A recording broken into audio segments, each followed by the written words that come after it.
I'm Bhakti Lalita, and welcome to the Hari Katha podcast. And in today's episode, it's an honor to share the story of the 24 gurus of the Avadhūt. And this is a very ancient story that originates in Sanskrit. It's been translated and rendered in many different ways, and I've extracted from various sources, including Srila A.C. Bhaktivedanta Swami Prabhupada's version, and come up with something very clear and concise that's universal and has global appeal. And this is an ancient conversation between the greatly powerful King Yadu and the Brahmin Avadhūt named Dattatreya. And it said the siblings of Dattatreya are Chandra, the moon, and Durvasha Muni, the great, powerful rishi who's known for his short temper. And King Yadu descends within the Yadu dynasty as one of Lord Krishna's ancestors.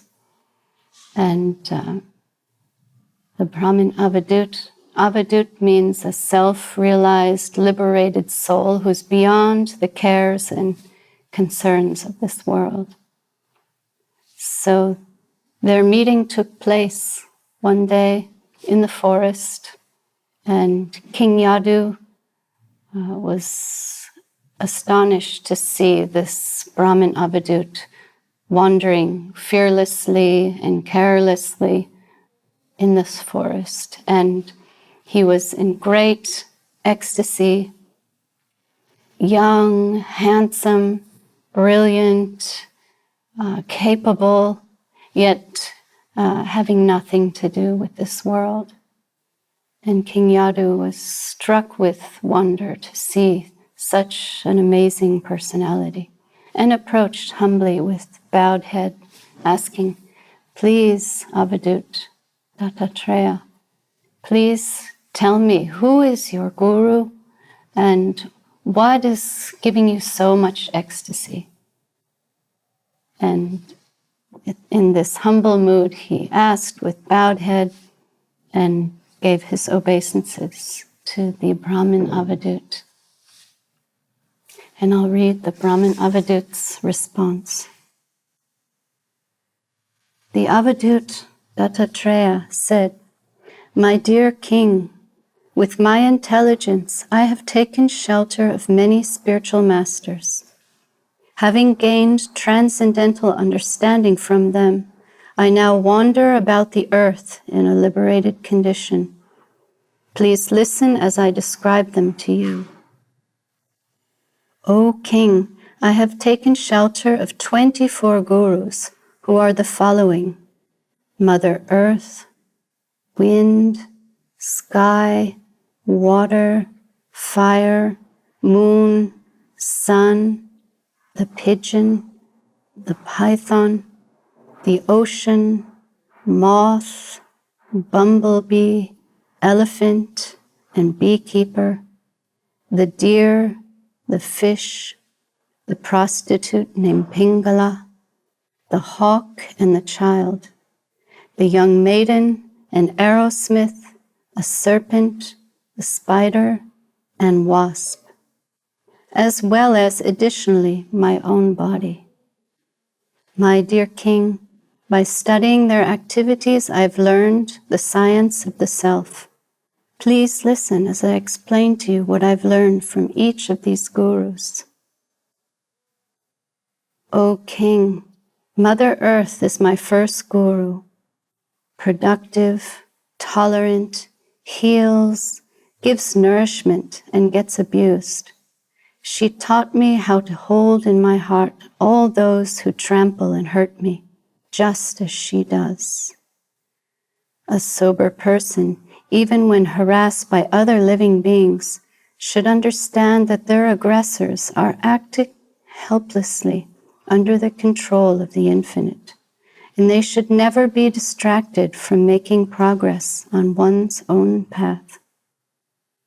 Like the mountains and trees, saintly persons should learn to devote all their efforts to the service of others and to make the welfare of others the sole reason for one's existence. This is what I have learned from the earth. The wind is my second guru. The wind moves unceasingly, touching flowers and thorns alike, but it never attaches itself to the object it touches. Like the wind, I've learned not to prefer flowers over thorns, or friends over foes. My goal is to provide for others without becoming attached. Although a self-realized soul may live in various material bodies while in this world, they are never entangled, just as the wind, which carries various aromas, does not actually mix with them. The all-pervading and all-embracing sky is my third guru. The sky has room for the sun, the moon, and the stars, and yet it remains untouched and unconfined. Although the wind blows clouds and storms across the sky is unaffected by these activities. A thoughtful sage, even while living within a material body, should understand one's innate self to be a spirit soul and should see that the spirit soul is within all forms of life. The sage should further observe that the Lord, as the Supersoul, is simultaneously present within all beings. Both the soul and the Supersoul are like the sky. Although the sky extends everywhere and everything rests within the sky does not mix with anything, nor can it be attached, affected, or divided by anything. Water is my fourth guru. This force contains life and purity. It cleanses whatever it touches and provides life to whoever drinks it. Water flows unceasingly and is transparent. If it stops, it becomes stagnant. Keep moving is what I learned from water. Saintly persons are just like water because they are free from all contamination, gentle by nature, and by speaking create a beautiful vibration like that of flowing water. By seeing, touching, or hearing such a saintly person, the living entity is purified, just as one is cleansed by contact with pure water. Fire is my fifth guru. It burns everything, transforming it into flames. It produces warmth and light. As I learn to take everything that life brings and turn it into the flame that enlightens my life, in that light others can see and walk safely. For the welfare of the conditioned souls who desire real happiness, a saintly person may accept the worshipable position of spiritual master, and like the fire they burn to ashes all the past and future karmic reactions of others. My sixth guru is the moon. The moon waxes and wanes, and yet it never loses its essence, totality, or shape. From watching the moon, I've learned that the waxing and waning, rising and falling, pleasure and pain, loss and gain are simply phases of life. While passing through these phases, I never lose awareness of my true self. The various phases of one's material life, beginning with birth and culminating in death, are all properties of the body and do not affect the soul, just as the apparent waxing and waning of the moon does not affect the moon itself. The sun is my seventh guru. With its bright rays, the sun draws water from everything and transforms it into clouds and distributes it as rain. Rain falls on forests, mountains, valleys, deserts, oceans, and cities. Like the sun, I've learned how to gather knowledge, practically apply it, and share it wholeheartedly without prejudice. Even when reflected in various objects, the sun is never divided, nor does it merge into its reflection. Similarly, although the soul is reflected through different material bodies, the soul remains undivided and non-material. My 8th guru is a flock of pigeons. Once a pair of pigeons lived together in a tree. They bred their young and were bringing them up with extreme affection and love. One day, a hunter caught the young fledglings in a net. The female pigeon, which returned from the forest with food for its young ones, saw their plight, tried and unable to save them, fell into the net to share their fate. Shortly after, the male pigeon turned up, and unable to bear the separation from its mate, it too became trapped in the net and met its end.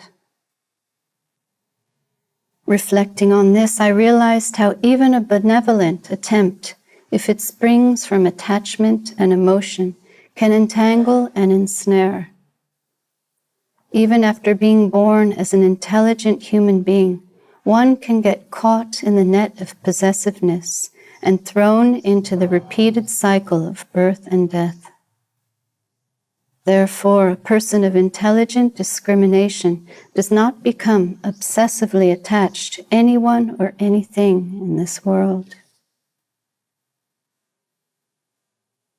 My 9th guru is the python, who catches whatever comes its way, makes the most from what it consumes, and then doesn't hunt again for a long time. It taught me that once my need is being met, I must be satisfied. Following the example of the python, one should accept for one's maintenance food that comes of its own accord, whether such food be delicious or tasteless, ample or meager. A saintly person following the example of the python should remain peaceful and patient, maintaining their body without over-endeavor, and always remaining alert to one's actual self-interest. The ocean is my 10th guru. It receives and assimilates water from all the rivers in the world, in every season, rainy or dry, yet it remains the same. It's lucid on the surface, but deep and undisturbed within.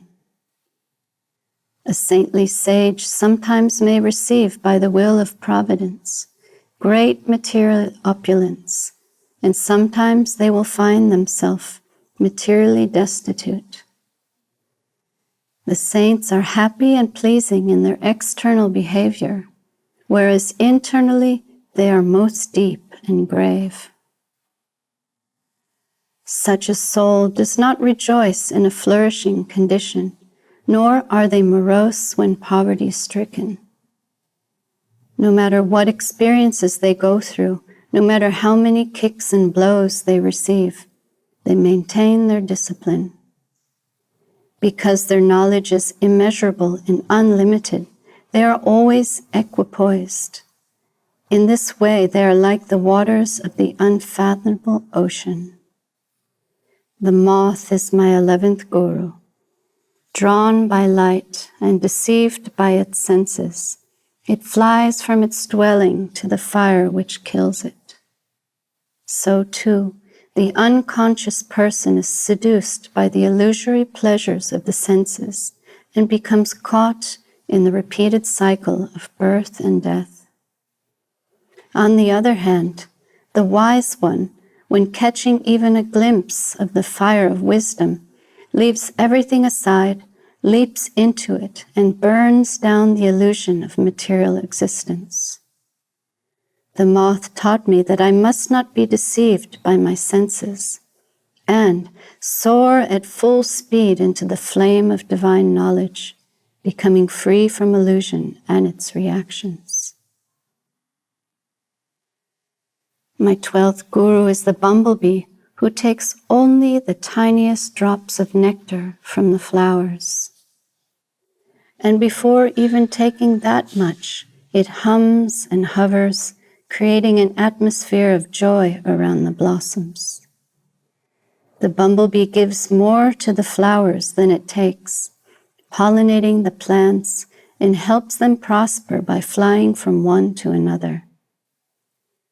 Like the bumblebee, I must only take a little from nature, only that which is essential, accepting just enough food to keep the body and soul together. I learned from the bumblebee that I should take the essence from the divine scriptures, to be cheerful and to serve for the good of the whole. The elephant is my 13th guru. Once I saw a wild elephant being trapped. A tame female elephant in heat was the bait.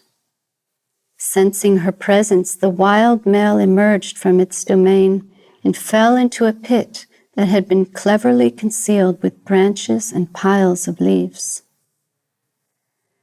Deceived by his lust, once caught, the wild elephant was tortured and then tamed, only to be used by others.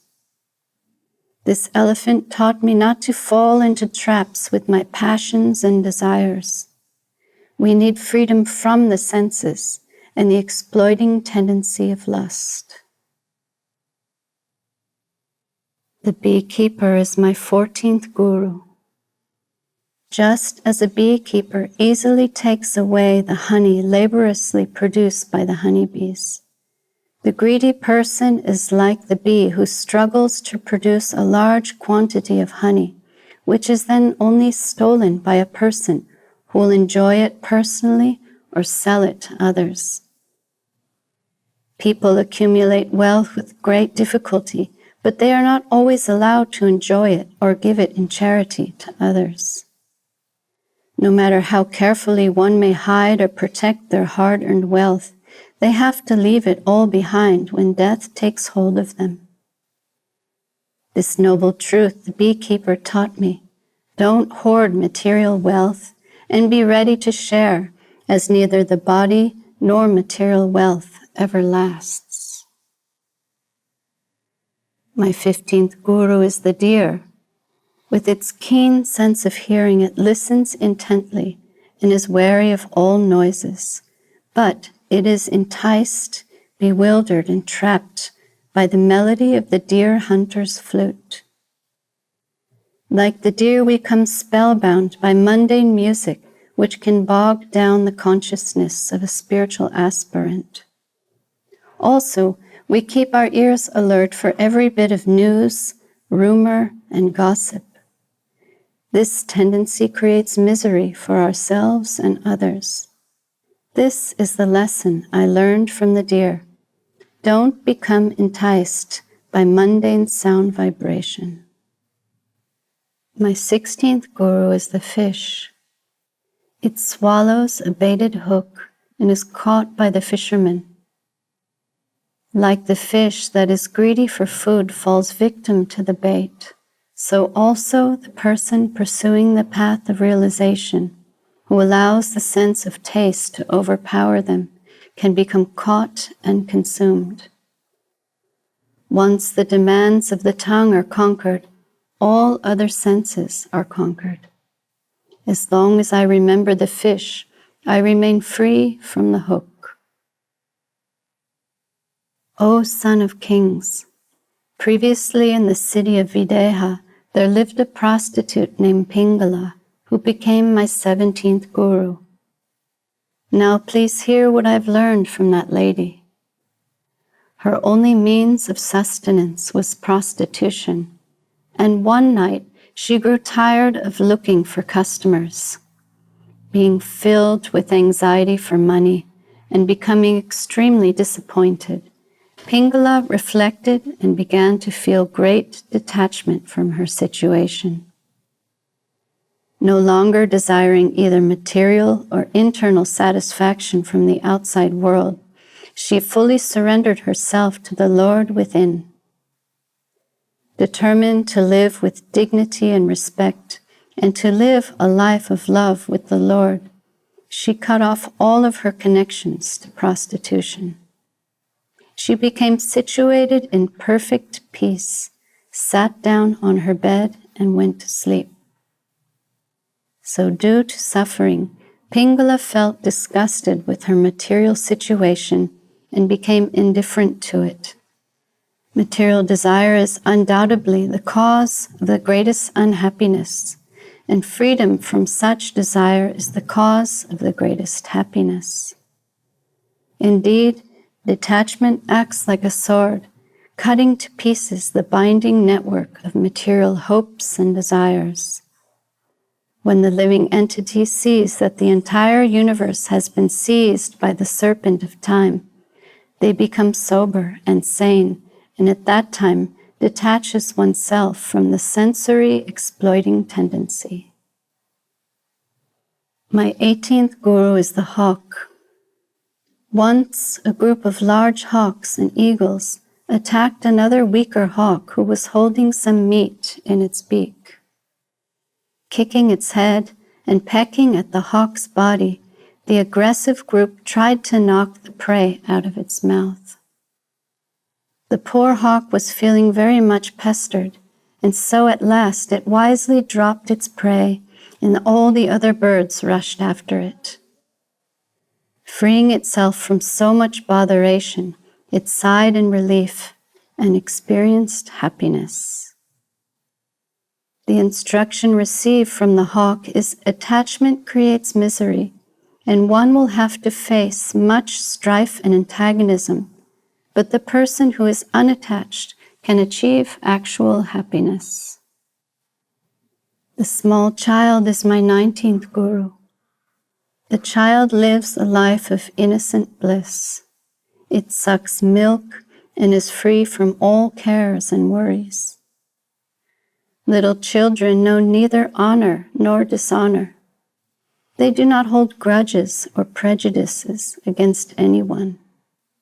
They do not know what is their own or what belongs to others. I do not worry at all about family, and I do not care about honor and dishonor.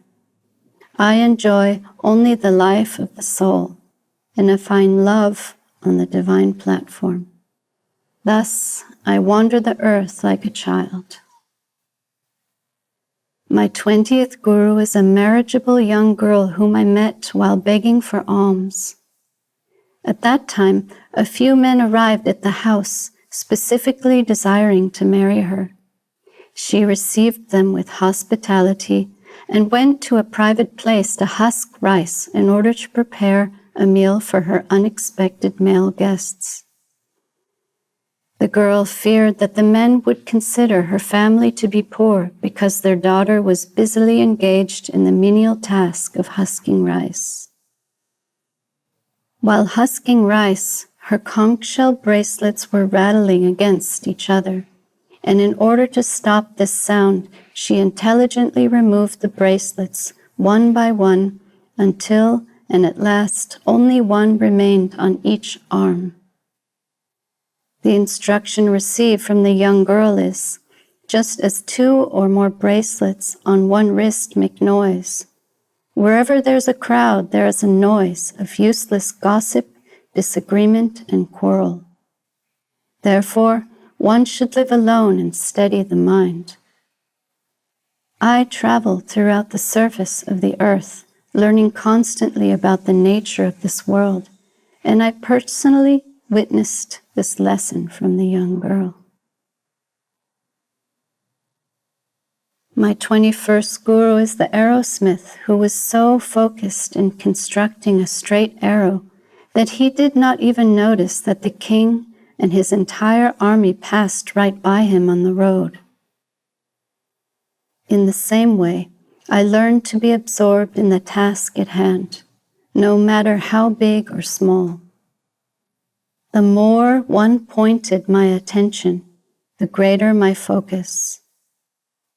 When one's mind is controlled and consciousness is completely fixed on the absolute truth, they no longer see duality and can attain the goal very soon.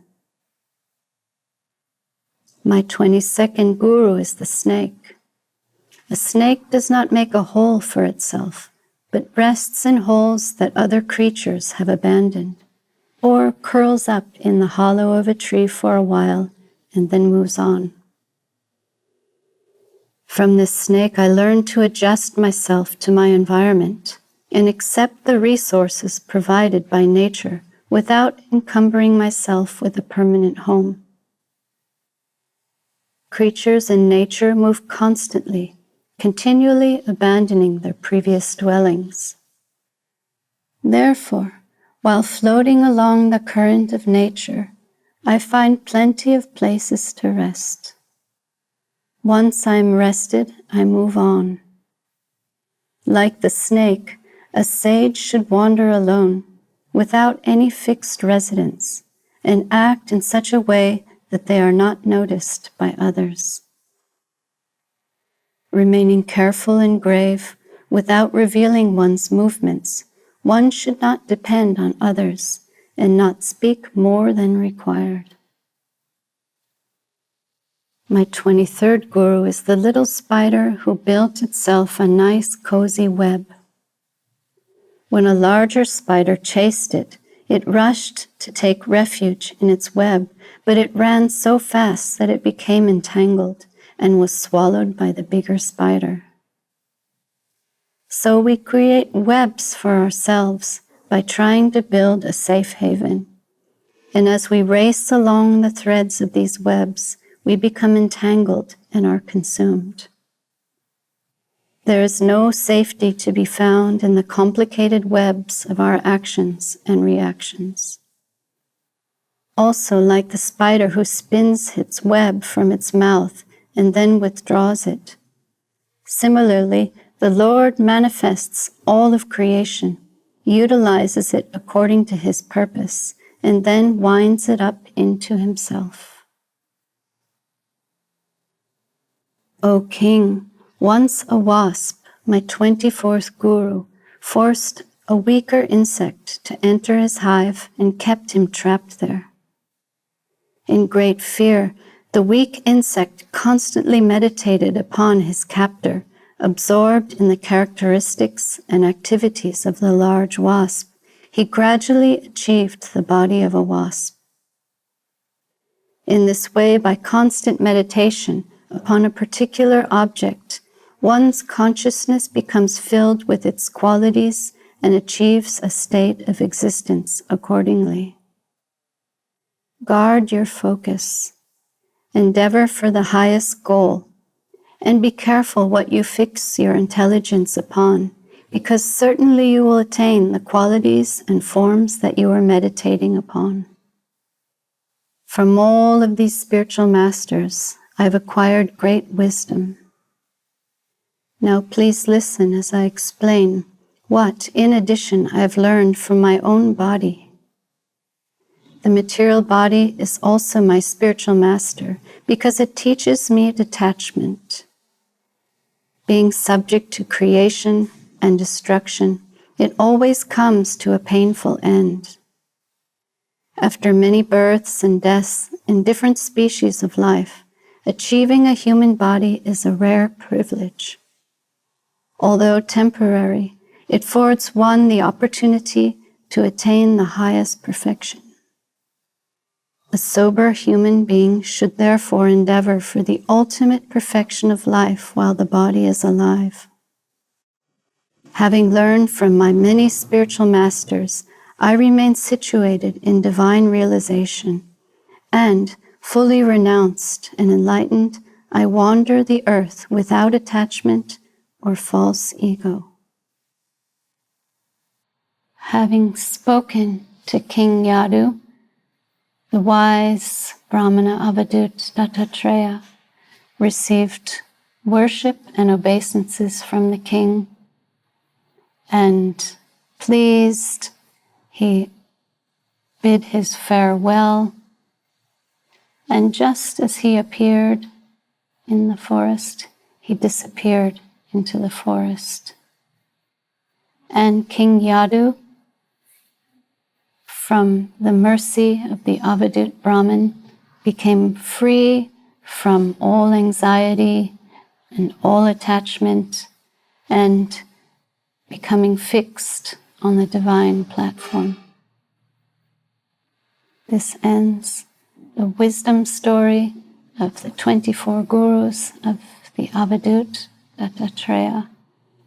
He mentions in an additional guru his own body and everything he learned from his own body.